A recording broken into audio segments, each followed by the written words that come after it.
우리가 실제에 대해서 듣는 중에 오늘은 그리스도에 대해서, 그러니까 왜 예수님이 그리스도시며 그게 나하고 어떤, 그러니까 상관이 있느냐, 이렇게 말하면 좀 이상하고 어떤 의미가 있느냐, 이렇게 이제 우리가 볼 수가 있겠는데, 그 수가성 여인이 이제 베드로처럼 당신은 그리스도이십니다, 이렇게 말할 수도 있는데, 예수님께서 그 예배라는 주제를 가지고 영과 진리로 예배할 때가 온다, 이렇게 말씀했을 때 여인이 그 메시아가 오시면 그 일을 이루신다고 했습니다, 이렇게 답을 했어요. 그 답을 예수님 들으시고 내가 크니라, 이렇게 말씀하셨어요. 그러니까 당신은 그리스도이십니다 라고 고백하는 것도 참 복되고, 또 그 나름의 또 우리에게 주시는 뭐 도전이나 또 의미가 있겠지만, 그 수가성 여인과의 대화 방식으로 메시아가 오시면 그렇게 할 것입니다, 내가 크니라. 그러니까 그리스도를 믿는 사람에게, 그러니까 그리스도가 어떤 의미인가, 이걸 좀 더 이렇게 드러내는 그런 말씀이다 라고 이제 할 수 있겠어요. 그러니까 그리스도는 어떤 분이냐, 그 대화 안에서만 보면 그리심산에서 예배해야 되냐 아니면 예루살렘에서 예배해야 되느냐, 이 문제를 가지고 유대인과 사마리아인이 상종을 안 한단 말이에요.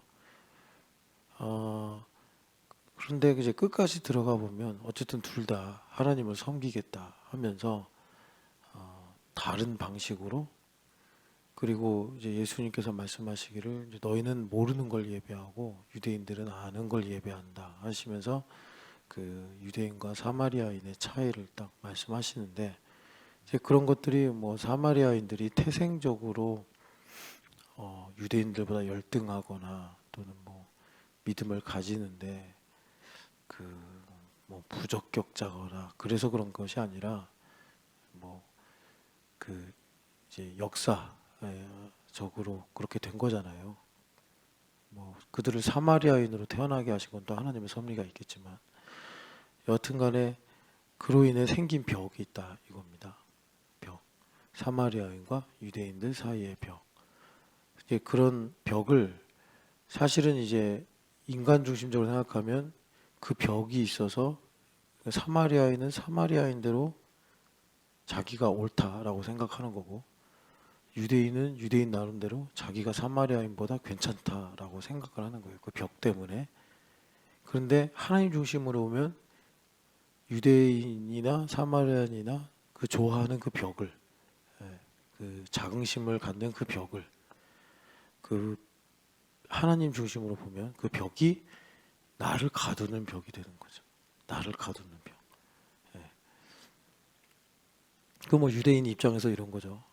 하나님께서 사마리아인은 절대로 구원 못 하신다. 사마리아인 입장에서는 유대인들은 아주 그 바벨론에서 살다 왔기 때문에 아주 더럽다, 이렇게 이제 생각하면서 실은 그게 이제 나를 가두는 거더라라는 겁니다. 근데 그 벽을 허무시는 분이 예수 그리스도시더라. 예수 그리스도께서 메시아, 이제 그리스도께서 유대인도 옳게 하시고 사마리아인도 옳게 하시는 거예요. 어떻게 하게 하셔서요? 예배에 있어서 영과 진리로 예배하게 하셔서. 그러니까 뭐 이런 거죠. 사마리아인 입장에서는 예레미야서를 이렇게 잘 보니까 우리가 나쁜 무화과 나무구나. 그래서 우리가 참 이 땅에 살면서 이렇게 이방 문화와 섞이고, 그래서 어떤 본질이 많이 희석되고 그렇게 하나님과 멀어졌구나. 이제 그런 이제 이치를 깨달으면서 하나님께서 그렇게 유다와 이스라엘을 멸망하게 하시고 온 이방에 흩으시면서 하나님께서 하시고자 하는 일이 무엇인가를 깨닫고, 그리고 이제 그런 기본값에 대해서 이제 갈망으로 겸손으로 상한 심령으로 나아가면 그것이 참 예배가 된다라는 것입니다. 그것이 참 예배가 된다. 그러니까 이걸 이제 그리스도께서 이루신다라는 거예요. 그리스도께서 이루신다. 그래서 자, 그리심산에서 예배요. 율법적으로 보면 틀린 거죠. 하나님께서 예루살렘, 그러니까 이제 포로에서 돌아온 사람들 중심으로 그 메시아 공동체의 역사를 이끌어 가시니까 사마리아 사람들이 뭐 우상 숭배는 하는 건 아니지만 잘못된 방식으로 예배하고 있는 건 맞아요. 근데 그리스도께서 오시면, 자, 그리심산, 이건 실제죠. 자, 사마리아인들이 그리심산에서 예배하는데 뭐 한 수십 년에서 백수십 년 되는 그 역사 때문에 어쨌든 이들이 이제 그 사마리아 땅으로 밀려나서 그리심산에서 예배하게 됐단 말이에요. 이게 실제입니다. 예. 그 유대인들한텐 실제가 예루살렘이겠죠. 이건 이제 사마리아인 예루살렘, 이 유대인들, 이 실제예요. 실제. 그런데 자, 그리스도께서 오시면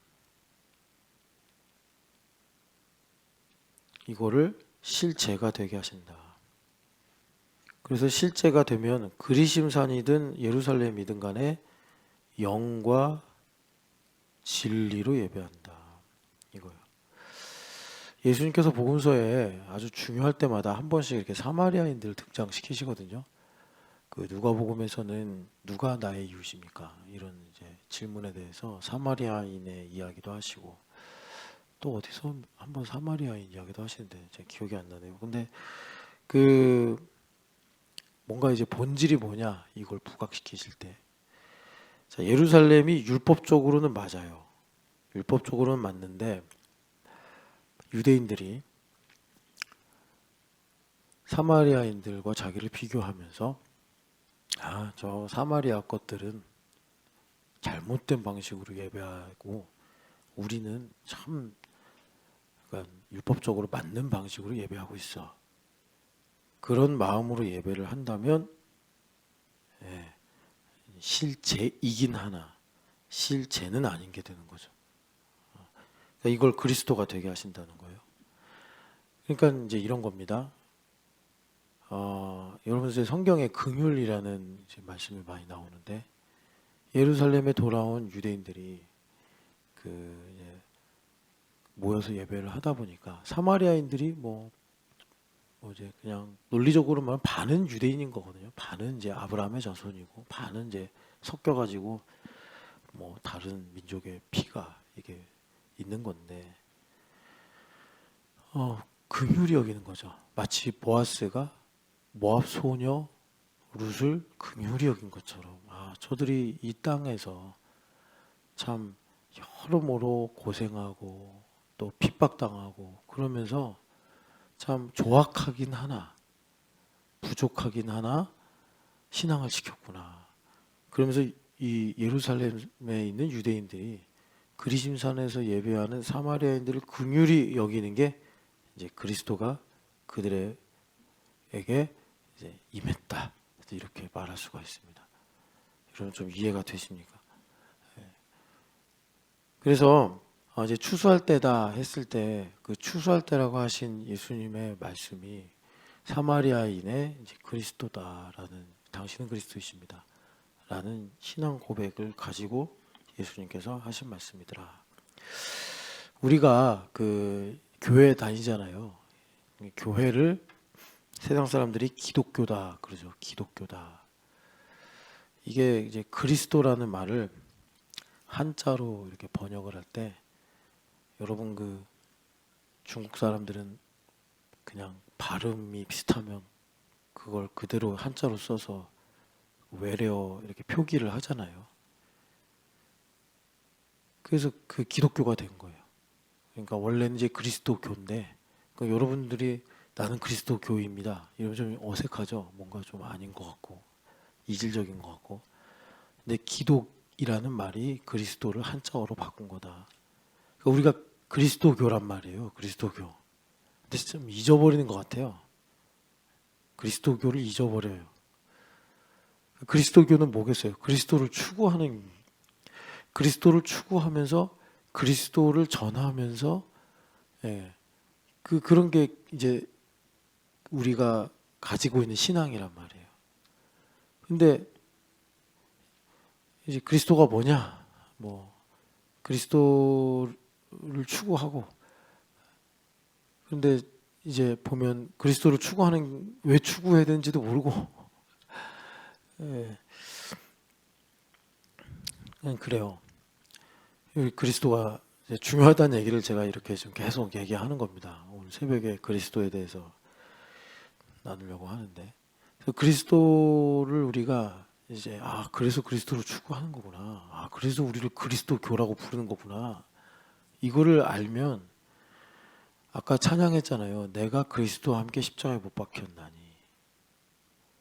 이 말씀이 왜 하필 그리스도일까? 그러니까 예수님의 풀네임 하면 물론 뭐 이렇게 라스트 네임, 퍼스트 네임 해가지고 예수님 이름을 그렇게 말하는 게 아니라 이제 예수님 복음이시잖아요. 그래서 예수님의 풀네임을 우리 주 예수 그리스도다 이렇게 이제 부른다고 하잖아요. 우리 주 예수 그리스도. 좀 더 더하면 뭐 구세주까지 들어가겠죠. 그 성경에 보면은 그 천국과 하나님의 나라는 같은 거예요. 천국은 하늘나라인데 이건 유대인들에게 익숙한 표현이고 이제 하나님 나라다 그럼 좀 더 이방인 헬라인들에게 익숙한 표현이에요. 이걸 교차해서 사용해요. 이제 그런 의미가 그리스도와 하나님의 아들입니다. 그러니까 이제 구약 성경에 보면은 이제 메시아가 오실 것을 계속 예언하시는데 그 대표적인 것이 시편이거든요. 시편에서 하나님께서 내가 오늘 너를 낳았도다 그래가지고 이제 하나님의 아들이다 이렇게 이제 부르죠. 그래서 하나님의 아들로 선포되셨다. 그거는 예수님께서 그리스도로 이제 만방에 선포되셨다. 이제 이런 말씀입니다. 그러니까 여러분 그리스도를 아셔야 됩니다. 이게 그리스도가 없으면 다 쓸데없는 일이에요. 내가 막 열심히 땀 흘리고 뭐 내가 막 진정성 갖고 뭘 하고 다 소용없어요. 그리스도가 계셔야지 10원짜리 동전 하나도 내 것이 되는 거예요. 근데 그리스도와 상관이 없어요. 이게 뭐 그게 금 받은 뭐 골드 받은 뭐 하여튼 대단한 뭐가 됐든 간에 그리스도와 상관이 없으면 다 쓰레기고 다 나한테 근심과 걱정과 염려를 일으키는 거고 갈등을 일으키는 거예요. 자, 다시 역으로 말하면 내 인생에 왜 이런 문제가 있을까? 왜 이게 해결이 안 될까? 답은 그리스도예요. 그리스도를 구하라는 강력한 신호고, 다른 말로 말하면 내가 그리스도를 구하지 않고 딴 짓거리를 하기 때문에 그게 해결되지 않고 계속 염증을 일으키는 거예요. 이제 우리가 그리스도를 알아야 되는데, 우리가 그 명실상부 그리스도교인데 그리스도를 추구를 안 해. 그리스도를. 이렇게 말하면 참 이게 좋은 표현은 아닌데, 근데 제가 이렇게 하다 보니까 참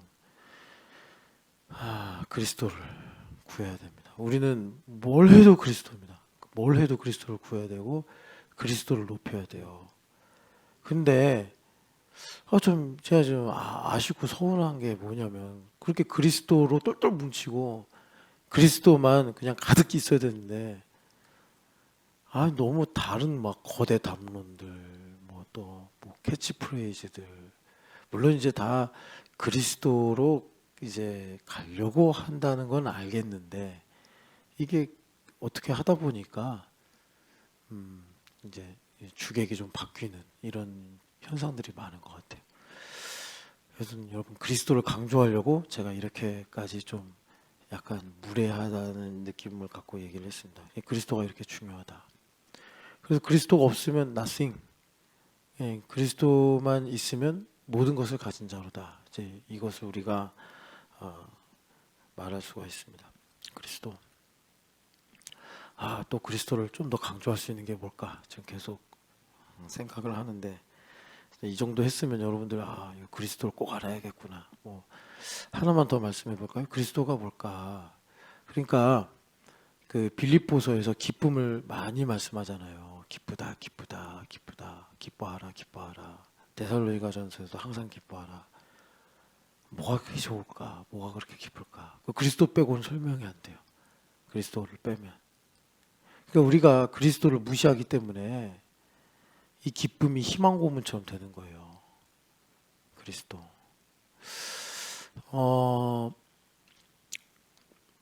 바울 사도가 그 언제 어디인지 모르나 빌립보서에 보면은 감옥에 갇혀 있다 이렇게 말씀하죠. 내가 갇힌 자 되었다. 저는 이제 뭐 신학자마다 여러 이제 추측이 있겠지만 저는 그게 이제 가이사랴 빌립보 아니야 가이사랴지 가이사랴에 있을 때 얘기가 아니실까 이런 생각이 드는데, 여하튼 그 빌립보에 편지를 보내면서 바울 사도가 참 그 이방인의 사도로 섬기면서 또 워낙 열심히 일하시는 분이었기 때문에 대적자들이 많았죠. 대적자들이 많았어요. 그래가지고 바울 사도가 뭐 로마로 가니 마니 뭐 이렇게 이제 말씀하는 중에 좀 풀리는 것 같다가 이제 그 가이사랴에서 기약 없이 구금이 되죠. 구금이 돼가지고 바울 사도를 괴롭히고 비난하고 막 했던 그리스도인들 중에 또 그런 사람들이 있는 거예요. 그러니까 여러분 교회 생활하면서 아니 어떻게 같은 교회 다니고 같은 기독교인인데 이럴 수가 있지? 이상하게 여기지 마세요. 흑암이니까 그런 거예요.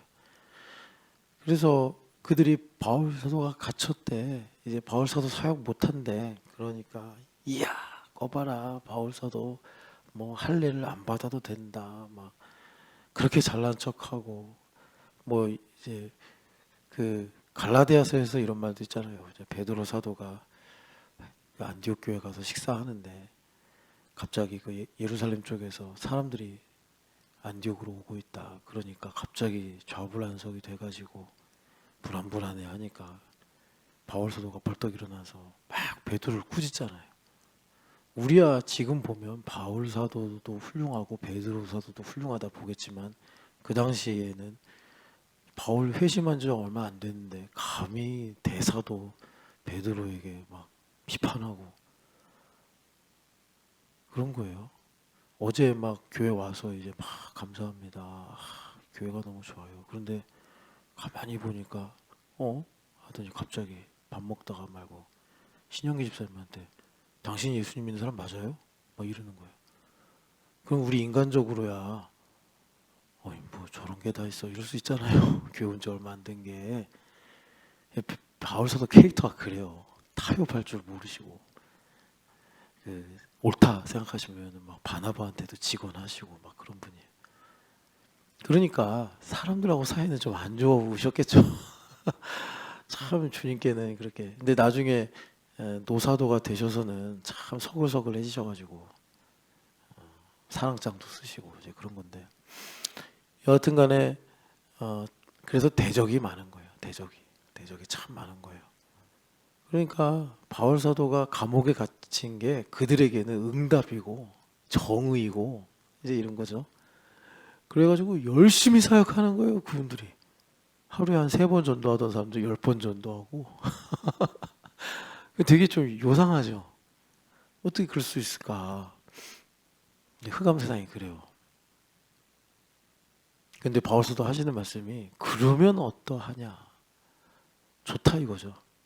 어쨌든 시기로 하나 믿음으로 하나 전파되는 것은 그리스도니 나는 기쁘다. 이게 제대로 그리스도를 믿는 것입니다. 저 녀석들 나가기만 해봐. 내가 어떻게 되는지 두고 볼 거야. 사실 바울 사도가 뭘 잘못했어요. 바울 사도가 뭐 틀린 말 한 것도 아니고 잘못된 선택을 한 것도 아닌데, 바울 사도의 뭐 이제 인생은 행불행이 오고 가고 하는 거니까 그렇게 어려울 때 서로 걱정하고 염려해주고 기도해줘야지. 이 속 좁은 인간들이 바울 봐라 그럴 줄 알았다 막 이러면서 또 아주 얄밉게 열심히 사역을 하는 근데 이제 바울 사도에게는 눈에 보이는 것이 리얼리티가 아니라 이제 하나님의 말씀으로 말미암아 이제 다스려지는 하나님의 나라가 리얼리티니까 그러면 어떠하냐? 아이고 뭐 내가 쉬니까 뭐 그동안 비리비리하던 것들이 막 갑자기 일어나가지고 10명, 20명 막 이렇게 복음 열심히 전하니까 아이고 하나님 나라 확장되네, 좋네. 나는 여기서 휴가 와 있다 이러면 거기 가시면 진짜 휴가 같은 느낌도 있어요. 아주 그 쾌적하고 환경이 그렇다는 거예요. 뭐 감옥이야 힘들었겠지만 여튼 그렇습니다. 그래서 이게 그리스도구나. 여러분 좀 실감하시고 이거 그리스도. 여러분 그리스도를 정말 바울 사도가 그래서 이제 3장에 가면 내가 그리스도를 아는 지식을 얻기 위해서 이전에 내가 그냥 막 전전긍긍하게 좋아하던 그런 것들을 다 배설물과 같이 여긴다. 이걸 넘어가야지 여러분 진짜 그러니까 그동안 우리가 뭐 말씀은 실상이 된다라는 것을 이제 근거로 듣고 또 선포하고 소망했던 일들이 이루어지는 거예요. 그리스도 없으면 아무것도 안 돼요. 그리스도 없으면.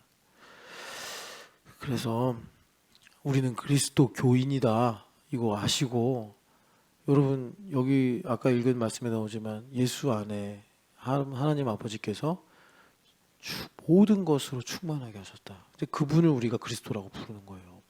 그래서 오늘도 우리는 그리스도를 얻기 위해서 그래서 그 그리스도 안에서 나를 발견하기 위해서 빌립보서 3장에 있는 말씀입니다. 그래서 오늘도 우리가 사는 거예요. 여러분 그렇게 그리스도를 열망하시기를 축복합니다. 이게 우리가 읽었는데 보면은 이제 9절부터 11절은 기도예요. 기도. 근데 이 성경이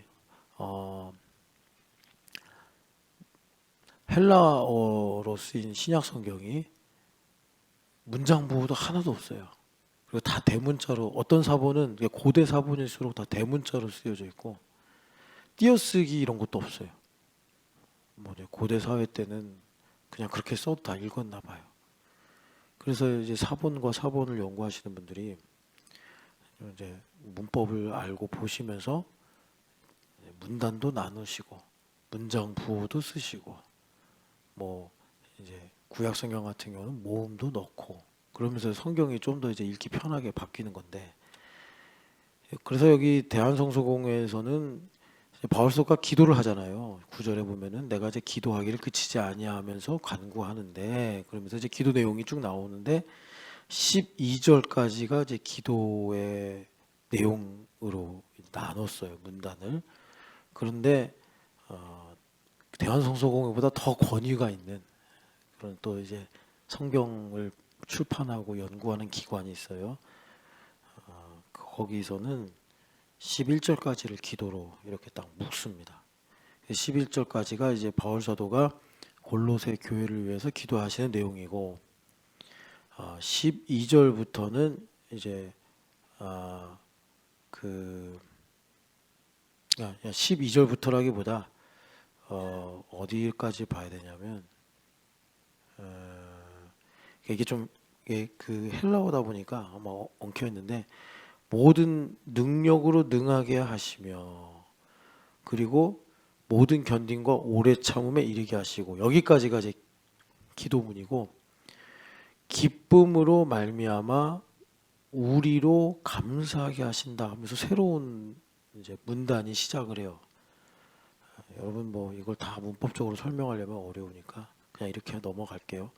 그 12절부터 그리스도가 누구신가에 집중을 하고 있는 문단인데 정확하게는 15절부터 20절이 그리스도가 누구신가라고 전하는 이게 그 당시 그러니까 초대교회 때 그 성도들이 모여서 고백하던 찬송시예요. 15절부터 20절까지가. 그러니까 그들이 그리스도가 누구신가 뭐 어떤 멜로디로 찬양을 했는지는 모르지만 그는 보이지 않는 하나님의 영상이시요 모든 피조물보다 먼저 나신 이시며 만물이 그에게서 창조되되 하면서 쭉 20절까지 그렇게 초대교회 때 널리 사람들이 암송하던 찬송시가 이제 15절부터 20절 그리스도는 누구신가 이제 이것이고 그런 찬송시가 나오게 된 이제 이유가 12절 때문인데, 그래서 12절이 이 모든 20절까지의 내용에 이제 그걸 이제 한 패러그래프로 보면 핵심 문장이 12절입니다. 12절. 12절을 보시면 기쁨으로 이제 기쁨으로 우리로 하여금 빛 가운데서 성도의 기업의 부분을 얻기에 합당하게 하신 하나님 아버지께 감사하노라. 이제 이것이 이제 12절 내용이에요. 그런데 여기 이제 12절에서 이제 이 말씀을 때문에 12절 때문에 이제 그리스도가 누구신가? 그러니까 우리를 빛 가운데 있게 하시고 성도의 기업을 얻기에 합당하게 하시는 분이 그리스도예요. 그러니까 이제 그리스도가 누구신가를 쭉 이제 말씀하시는 거예요. 그럼 13, 14절은 뭐냐? 12절 우리를 빛 가운데 있게 하시고 우리에게 리얼리티를 주셔서 상속자가 되게 하신 분이 그리스도신데, 이게 어떻게 이루어지냐? 그 핵심을 13, 14절에서 보완을 하는 거예요. 빛 가운데 있게 하시고 우리로 하나님의 리얼리티를 가지고 하나님 나라의 상속자가 되게 하신 내용이 뭐냐 봤더니, 흑암의 권세에서 건져내사 사랑의 아들의 나라, 이제 그리스도의 나라죠. 그리스도의 나라로 옮기셨는데 그게 속량이다, 이렇게 말씀하시면서, 그러면 우리가 그리스도의 나라에 살고 있다는 얘기인데, 그럼 그리스도가 누구시냐를 이제 15절부터 쭉 이제 말씀하고 있다라고 보시면 됩니다. 자, 그러면 먼저 12절을 핵심 문장이라고 그랬어요. 핵심 구절이라고 그랬으니까 여기서 중요한 게 빛 가운데와 빛 가운데가, 여러분 빛 가운데 있어야 돼요. 캄캄한 데 있으면서 백날 애써봐야 뭐해. 빛 가운데 있어야지. 그리고 여기 보면은 이제 기업 뭐 상속 이렇게 해도 돼요. 상속, 하나님 나라의 리얼리티죠. 리얼리티 문제예요. 리얼리티가 돼야지 이게 이제 하나님 나라의 상속이, 그러니까 하나님 나라의 기업이 돼서 이것을 하나님께서 적법하다 해가지고 우리한테 열매도 주시고 삭과 상급을 주시고 그러는 거예요. 하나님의 기업하고 상관이 없으면 뭐 잠깐 잘 되는 것 같은데 다 무야로 돌아가요. 그러니까 여러분, 이제 우리가 계속 강조하는 게 뭐 몇 년까지 이렇게 말할지 모르겠지만 다 하프에 있잖아요. 그러니까 여러분 인생 절반 사셨으니까 이제 인생이 이런 거구나 알잖아요. 그러니까 순수하시면 안 된다고. 우린 20대가 아니란 말이에요. 그러니까 무슨 말이냐면, 내가 열심히 하면 잘 될 거야. 그런 순수함 좀 버리라고. 열심히 하면 잘 됩니까? 애쓰면 잘 됩니까? 아니잖아요. 방향이 맞아야 되잖아요. 방향이. 주식 오른다고 신나게 주식 사. 그런데 떨어질 주식들만 사. 그럼 어떻게 돼요? 열심히 샀는데 다 망하는 거 아니에요. 인생이 그렇잖아요. 내가 열심히 했는데 아니 이게 방향이 틀렸네. 그러면 그 값만큼 돌아와야 돼 다시. 그리고 다시 옳은 방향으로 가야 돼. 이걸 이제 와서 다시 하면 어떡하냐고. 20대 때는 실패해도 청춘이다. 뭐 젊어서 고생은 약이다. 뭐 그러면서 패기 있게 갔다 와도 돼요. 좀 패기 있게 좀 갔다가 그래도 뭐 실패는 성공의 어머니 막 이러면서 다시 돌아와도 되는데, 우린 갔다가 인생이 이제 못 돌아와. 저쪽이었네? 이러고 끝나는 거예요. 이제 우린 그럴 나이라니까. 그러니까 이제 나름 우리도 연륜이 있어요. 한 절반 살았기 때문에. 그러니까 방향을 일단 잘 보고, 이쪽으로 열심히 페달링 해야 되는구나. 이정표 잘못 읽고 광주로 가야 되는데 부산 이정표 잘못 읽고 신나게 그냥 대구 쪽으로 가는 방향으로 페달링해. 대구까지 갔어. 야, 여기가 아닌가 봐. 어떡할 거예요? 그럼 이제 거기서 우린 이제 대구에서 정착을 해야 돼.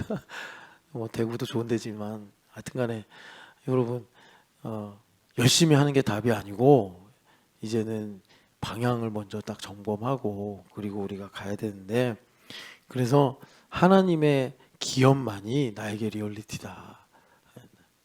할 수 있다 자신감. 그 이전에 뭘 갖고 우리가 그렇게 말하고 행동하느냐, 그게 중요하단 말이에요. 이 두 개가 중요합니다. 빛 가운데와 이제 뭐가 리얼리티냐. 이 두 개가 연결돼 있어요, 사실은. 그래서 여러분이 빛 가운데를 말하자면 그러니까 이렇게 빛 가운데가 뭐냐? 그냥 제가 적용적 차원에서 실예를 말씀드리면 갈등 상황이 왔는데 상대방의 허물만 신나게 보인다. 그건 어둠 가운데 있구나. 이렇게 보시면 됩니다. 어둠 가운데 있구나. 어둠 가운데 있구나. 그 허물만 보이는 거예요. 이 빛 가운데 있다라는 게 뭐 내가 계몽이 됐다 이런 거 아니잖아요. 그런 수준 낮은 차원으로 우리가 지금 뭐 이렇게 성경을 보는 게 아니잖아요.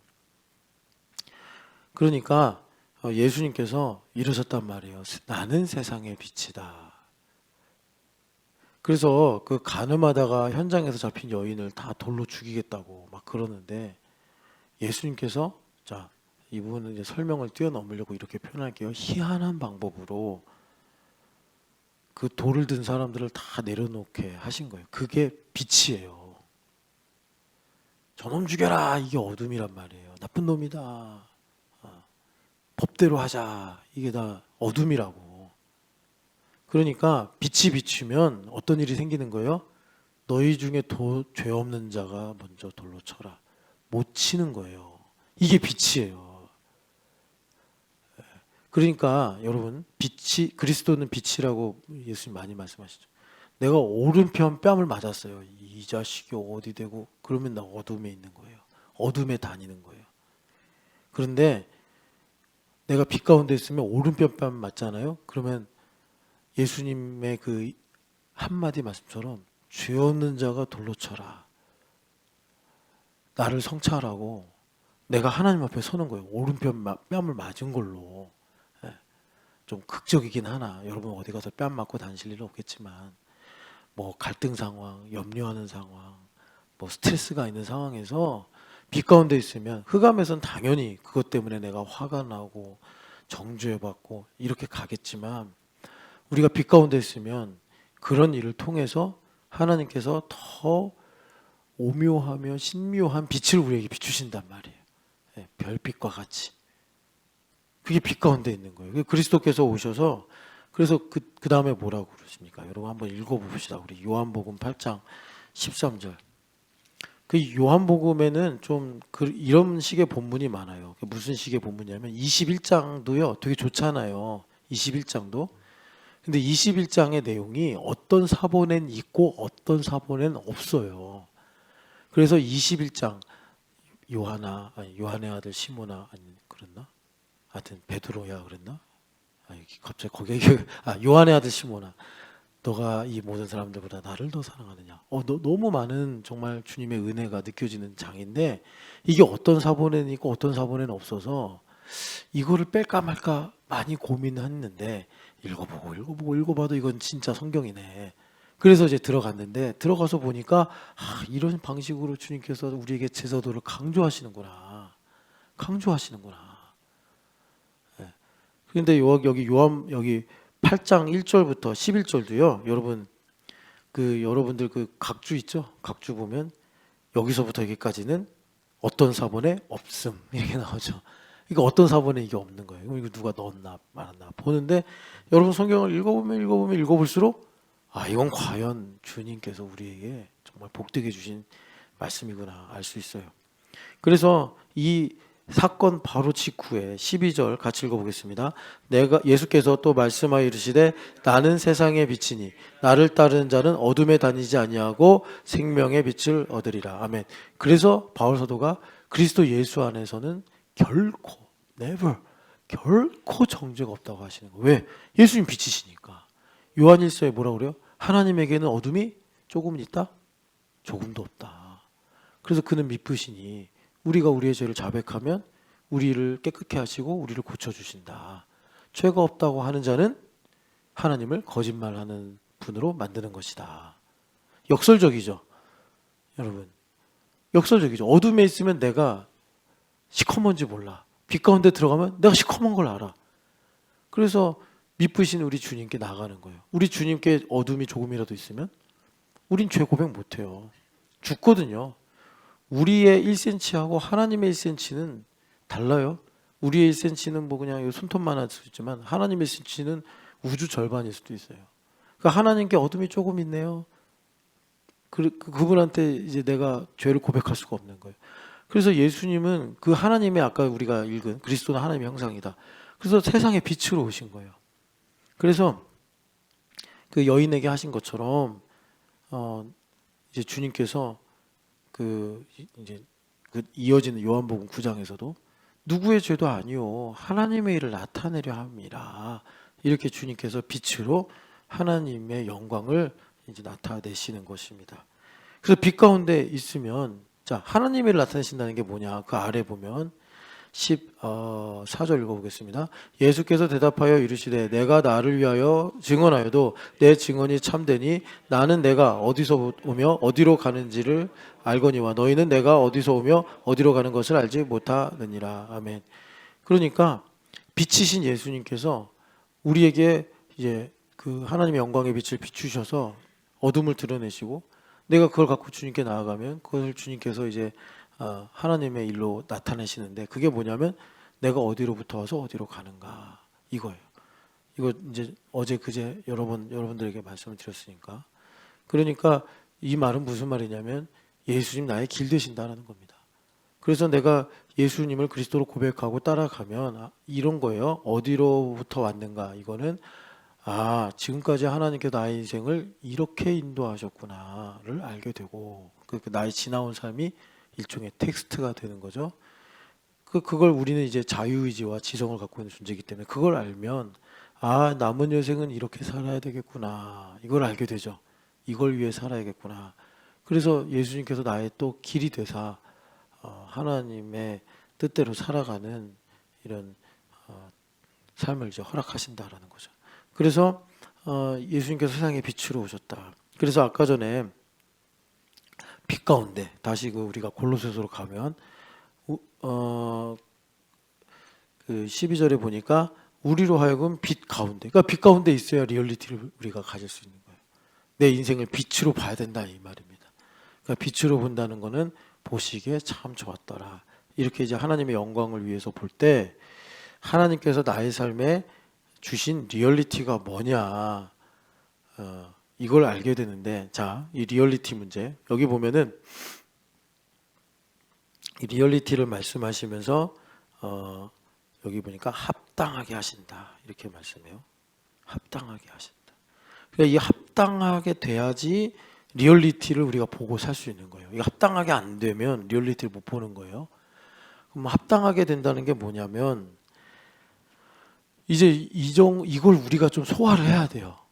이 합당하게가 어디 좀 그 레퍼런스로 볼 수 있냐면 고린도후서 3장 5, 6절 이거는 제가 찾지 않겠습니다. 여러분 많이 아시니까 무슨 말씀이죠?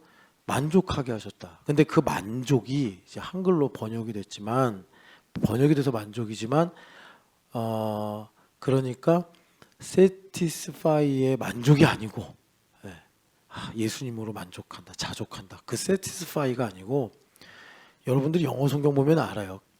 capability 혹은 adequate를 가리키는 여기 합당함이에요.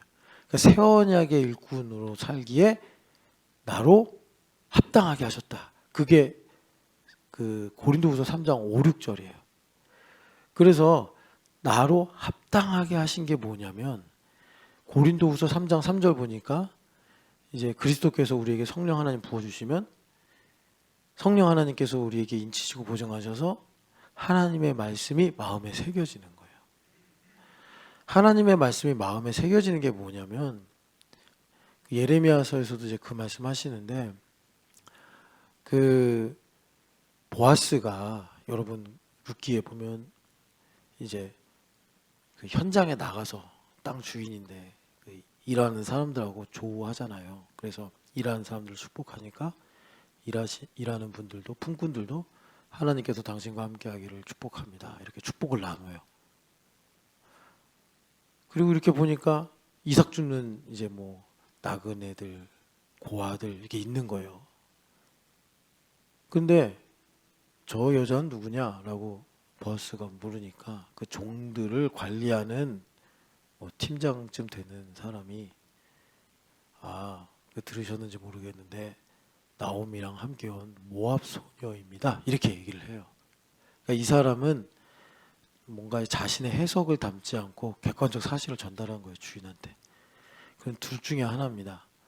야, 재수교회 모함 여인 데리고 와. 우리 여기 땅 부정해지면 어떡하려고. 적당히 보내. 이럴 수 있잖아요.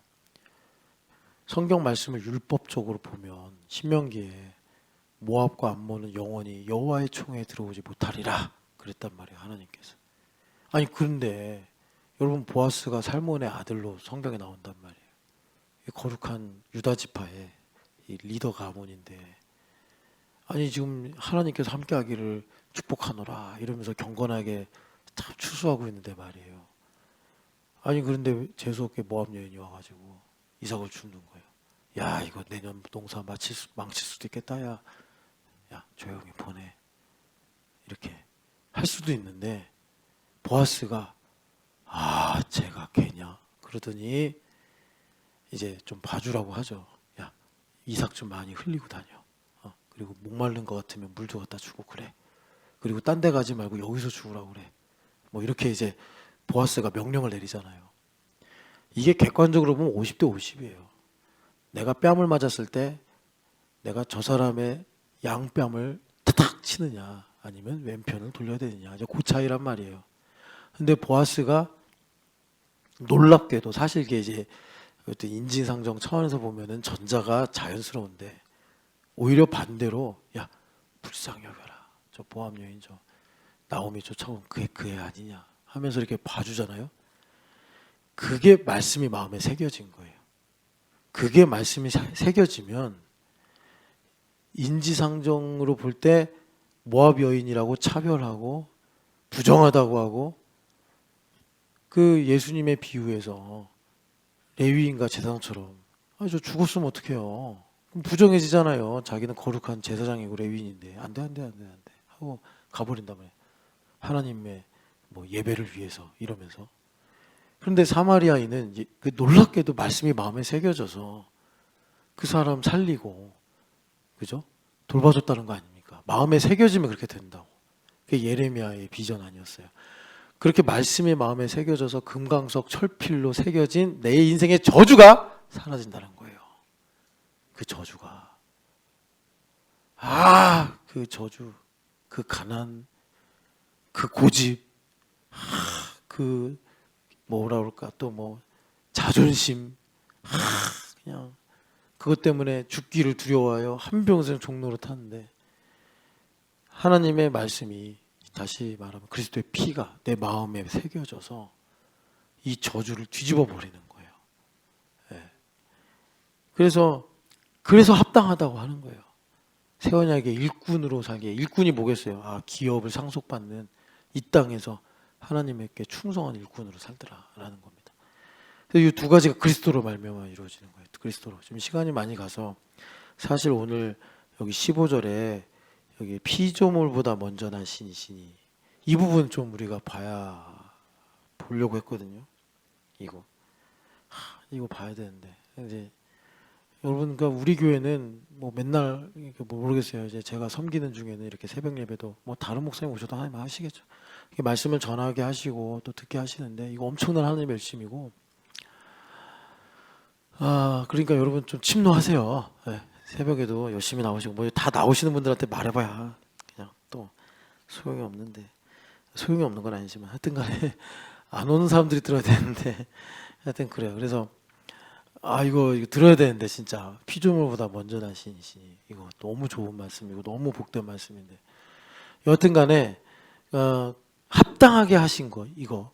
그래서 말씀이 우리 마음에 새겨져야지 이 저주, 이미 저주는 내가 뭐 후천적이든 선천적이든 금강석 철필로 새겨져서 내 힘으로 살겠다, 이 주먹 쥐고 살면서 말이에요. 그냥 죽기를 두려워해서. 여러분, 그래서 폭풍의 언덕 그러니까 좀 그러니까 읽을 시간도 없는 거야. 하나님이냐 돈이냐도 읽기 바쁘실 텐데, 그 하나님이냐 돈이냐를 전전 집사님이 재밌게 읽고 있다고 하더라고요. 그런데 목사님 너무 재밌는데요, 이해가 안 돼요. 그게 뭔 말인가? 모르면 질문해요. 저는 그러니까 저는 이제 먼저 배웠잖아요, 학교에서. 그러니까 그래서 여기 있는 거고 이렇게 목사로 섬기는 거고. 그 진짜 좋은 내용들이거든요. 제가 이거 20년 전에 읽고 다시 읽지만, 근데 여러분, 저는 정말 진짜 우리가 이런 시대에 태어난 게 아닌데, 우리가 진짜 인조 시대 때 살고 있다니까. 자칫하면 삼전도비가 다시 세워질 수 있는, 예, 청나라로 막 끌려가고 막 그랬잖아요. 우리 청나라인가? 하여튼 저기 가서 보면은 청나라가 우리나라에서 그 공로, 그러니까 이제 노비로 50만 명을 데려갔대요. 삼전도비, 그 삼전도의 굴욕 때문에. 우리나라 청년들이 일자리가 없어서 지금 우리나라로 오는 외국인들 근로자들처럼 그렇게 나갈 수 있어요. 또 옛날처럼. 그러니까 참 이게 참 우리가 그런 시대를 지금 통과하고 있는데, 그 얼마 전에 양회했잖아요, 중국에서. 근데 중국에서 지금 노래하고 있는 게 뭐냐면, 조금 있으면 한국의 90년대 학번이 은퇴할 거다, 그렇게 노래를 하고 있대요. 이거는 여러분 제가 뭐 그냥 공식적인 얘기예요. 제가 그냥 어디서 주워들은 게 아니고, 90년대 학번이 졸업하면 이제 우리가 대한민국이 가지고 있던 그 반도체 프리미엄을 가질 수 있다. 그래서 그 서울대 교수님이 그렇게 이제 분석을 해서 기사를 쓰셨는데, 무슨 우한이었나? 그 코로나 때문에 저기 조명받았던 도시 있잖아요. 우한이었나? 거기 H 대학에 반도체 학과의 교수만 160명이에요. 학생이 160명이 아니라. 우한이면은 그렇게 메인 시티는 아니잖아요. 근데 거기에 반도체, 그러니까 이제 한국이 90년대만 졸업하면 그 00년대 학번부터는 별 볼일 없다는 거예요. 중국이 이제 분석한 결과. 그러니까 이제 한 10년만 지나가면 90년대 학번도 이제 퇴물이다. 이제 그러면 이제 중국 세상이다. SK, 삼성, 이제 중국 세상이다. 이제 이렇게 시간은 우리 편이다. 뭐 아무리 미국이 뭐 제재를 하고 그래도 시간은 우리 편이다. 양회에서 그랬대요. 시간은 우리 편이다. 그래서 하여튼간에 여러분 이런 시대를 살고 있어요. 그래서 여러분 정말 우리가 할 수 있는 건 물론 내 개인의 삶에서도 정말 우리가 열심히 살아야겠지만, 또 우리는 그리스도 교인이니까 중국이 아무리 해도 따라올 수 없는 거, 그리스도. 그리스도. 우리에게, 중국과 일본에게 우리가 말할 수 있는 거, 우리에게는 그리스도가 있다, 이렇게. 그래서 옛날에 한참 손흥민이 잘할 때 대한민국은 손흥민 보유국이다, 뭐 이런 말이 있었잖아요. 우리는 그리스도 보유국이다. 그래야 된다고. 물론 뭐 그래서 우리가 그들을 뭐 이기겠다 이건 아니지만, 여하튼 그래서 여러분 합당하게 하셨다. 그리스도의 피가 말씀으로 우리 마음판에 새겨지신다. 그래서 그것을 집중해서 정말 현미경처럼 이렇게 확대해서 말씀하신 내용이 그 부분이 히브리서예요. 히브리서. 그래서 요점은 히브리서 8장 1절에 보면 요점은 우리에게 그러한 대제사장이 계시다는 것이다. 그냥 우리는 그 대제사장의 효과를 보고 살아야 된다는 거예요. 그럼 그 대제사장의 효과가 뭐냐면 여기 속량이요, 여기 죄사함이에요. 속량과 죄사함. 그러니까 히브리서 보면 그리스도께서 영원히 한 번의 제사로 우리를 온전하게 하셨다라는 거예요. 그래서 우리가 그 제사장을 따라서 어두움 속에서 하나님의 일을 드러내시는, 그 빛으로 드러내시는 그 하나님의 일을 찾아야 된다고. 하나님의 일을. 그러니까 바울 사도가 가말리엘에게서도 율법을 배워가지고, 율법이 얼마나 좋은데요, 여러분. 그러니까 우리가 그리스도를 얻어서 우리는 율법을 배워야 돼요. 그리스도를 얻어서 율법을 통해서 지금 이렇게 정말 혼란스러운 전국 속에서 하나님께서 하시는 일이 무엇인가, 이걸 우리가 이제 깨닫고 보면서 정말 이사야서의 비전대로 오라 우리가 여호와의 산에 이르자. 왜요? 율법이 시온에서 나오니까. 그러니까 우리는 율법 폐기론자가 아니라 율법을 완전하게 하신 그리스도를 따라서, 지금 이스라엘은 반쪽짜리 율법이잖아요. 눈에는 눈, 이에는 이. 그러니까 지금 뭐 일어나고 끝장 보겠다 저러고 있는 거거든요. 근데 우리는 율법을 완전하게 하신 그리스도를 따르는 사람들이기 때문에 죽이는 율법, 이를 뽑고 누나를 상하게 하는 율법이 아니라 눈먼 자를 고쳐주고 이빨이 상한 사람에게 이제 살 수 있는 길을 우리가 전할 수 있는 그런 생명의 율법이란 말이에요. 죽이는 율법이 아니라. 그래서 그 핵심이 뭐냐? 우리를 합당하게 하시고 빛 가운데 있게 하신 핵심이 뭐냐면 속량 곧 죄사함을 얻었도다. 이 부분이에요. 그게 뭐냐 봤더니 하나님의 말씀이 우리 마음판에 새겨져서 이 말씀대로 움직이는 거예요. 만약에 보아스가 말씀이 마음에 새기지 않았으면 율법대로 모압인 쫓아 이렇게 된다고. 이게 지금 보아스 얘기를 예로 들어서 그렇지 실제로 우리 삶에서 그런 일이 많이 일어나요. 그래서 우리가 정죄도 받고 정죄도 하고 사는 거예요. 그런데 말씀이 내 마음에 새겨지면 같은 상황인데 내가 실패를 했든 성공을 했든 같은 상황인데 그걸 가지고 우리가 생명으로 나간단 말이에요.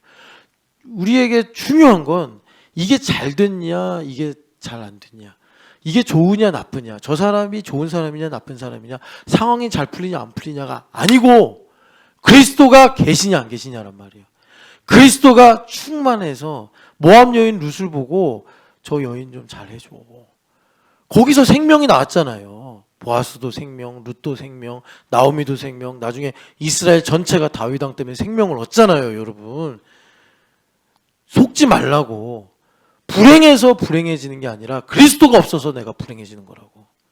상황이 안 좋아서, 돈이 없어서, 누가 나한테 힘들게 해서 내가 불행한 게 아니라 이 속량 곧 죄사함으로 나의 인생을 뒤집어 버리시는 그리스도가 충만하시면 되는데 내가 그리스도로 충만하지 않은 거예요. 그러니까 모압 여인이 이삭 주스면 야 우리 부정 탄다, 보내라, 저 멀리 딴 밭으로 보내라, 이런 식으로 우리가 선 긋고 사는 거예요. 여러분 벽을 허무시는 그리스도를 통해서 여러분 정말 리얼리티가 있는 삶을 삽시다. 여러분 어디서 답을 찾겠어요? 인조한테 답을 찾겠어요? 뭐 영의정 좌의정한테 답을 찾겠어요? 우리 답은 그리스도께 있습니다. 여러분 빌립보서의 말씀처럼 오늘도 그리스도는 내 삶에 충만하게 계십니다. 여러분 아침부터 저녁까지 그리스도는 충만하게 계십니다. 여러분 그리스도를 여러분 정말 예수님 그러셨잖아요. 침노하라고 약탈하는 사람들처럼 그리스도를 여러분 얻기 위해 달려가시기를 축복합니다. 사랑하는 하나님, 나의 인생은 그리스도 예수 안에 있는 줄을 고백합니다. 그리스도를 얻기 위하여 뒤에 있는 것은 잊어버리고 하나님 앞에 있는 부르심의 표대를 향하여 달려가는 우리 신촌연합교회가 되게 하여 주시옵소서.